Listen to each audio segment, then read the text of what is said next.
नमस्ते। India news Uttar Pradesh Uttarakhand पे आपका स्वागत है। मैं हूं अमरेंद्र।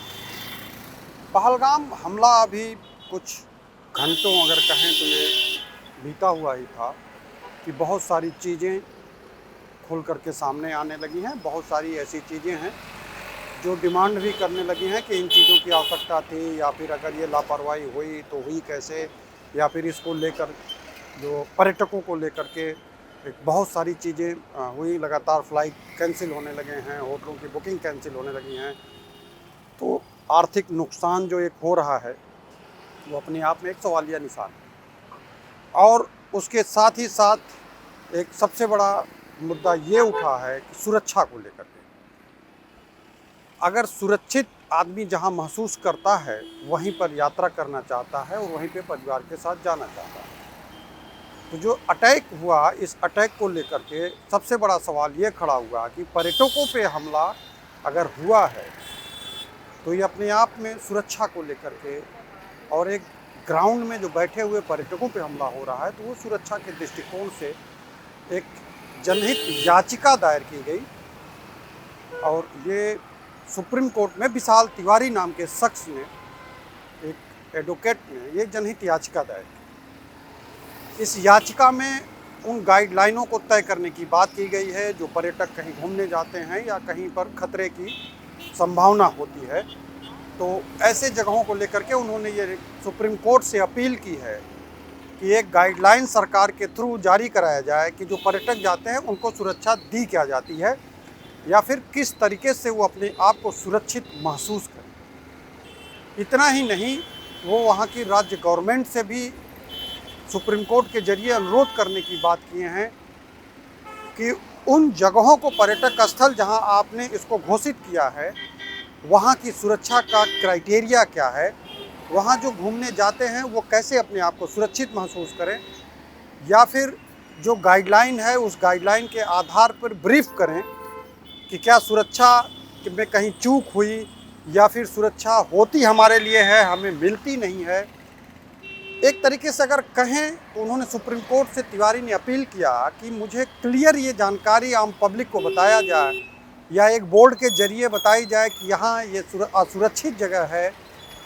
यहाँ पर आप जो है समय से पहले हट जाइए या निकल जाइए, यहाँ पे जाना मना है। या फिर अगर आपने कोई एक पिकनिक स्पॉट बनाया है तो वहाँ पर आदमी को सुरक्षित बचाने के लिए क्या उपाय किया गया है। जैसे किसी सिनेमा हॉल में हमेशा एक एग्जिट पॉइंट बनाया जाता है और उसको बताया भी जाता है कि किसी समय अगर आग लगती है, कोई दुर्घटना होती, तो ऐसे आपको भागना है। तो हमेशा इस पर्यटक स्थल पे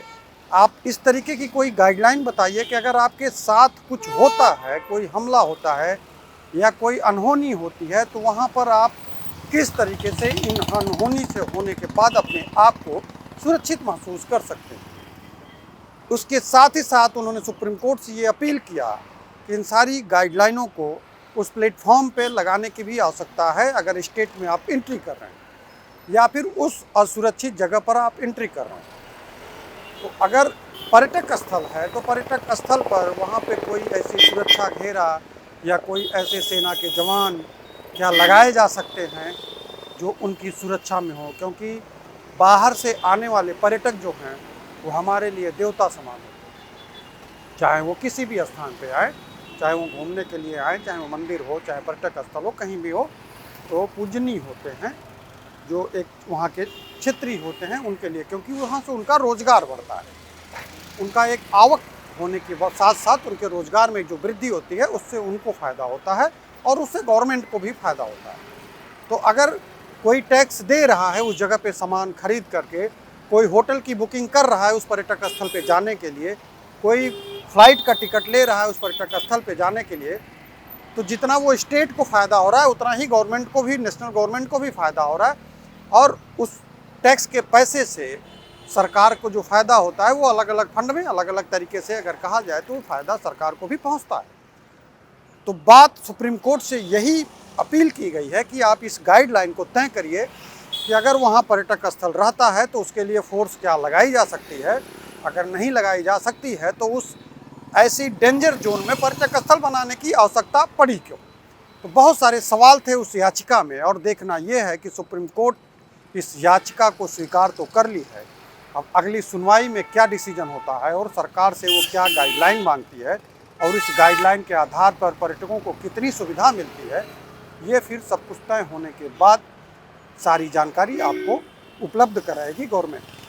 तो फिलहाल इस तरीके की कोई भी अपडेट समय समय पर हमारे प्लेटफॉर्म पे हमारी टीम के साथ आपको मिलते रहेंगे।